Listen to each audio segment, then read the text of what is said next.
A quick review of the Tiger Sport 2016. Clocked up just over 1500 miles an hour on this bike, some of which has been done on this trip in Italy. I had a Tiger Sport new in 2013 and loved that to bits, and certainly when I saw that Triumph were bringing out further updates to this model, that intrigued me, and certainly they've all proved well worthwhile. First one being cruise control, which useful for me when I'm away with my pal Ashley, who's in front here.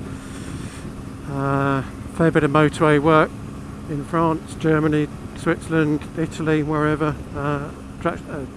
Cruise control, very useful for that. Other features I've added are engine modes on this model, and not having had them before, I was curious to find out what it was really all about, and I have to say that certainly when the bike is in the sport mode, that throttle response is really quite harsh is not the word, but far more responsive, to the point that when you're out on this sort of road, the whole idea of having traction control kind of comes into play and makes sense. If you're powering out of some of these bends and it might be a little bit damp, before the throttle response was never that great that you'd be hard pushed to get yourself into trouble. Now in the sport mode, if you're really going for it, playtime, it does make a difference. What else? Handling is same as previous. That's always been good, always to my liking. Comfort's exactly the same as the 2016 model. So again, very much to my liking. The screen has been altered. It's an adjustable one which you can now pull up with one hand. Again, improved just about.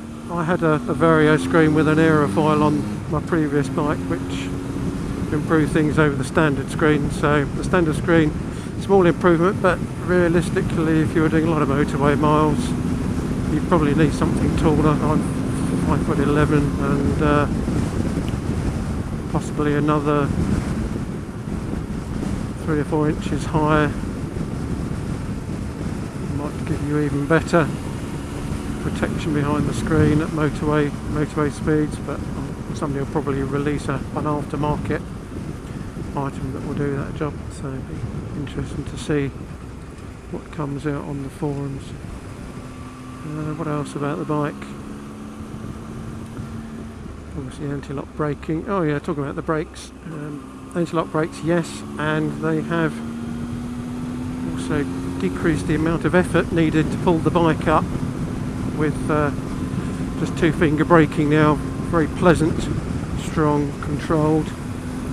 So again, a minor thing, but just another one of those things that means that this bike for me now is almost perfect. So no complaints there.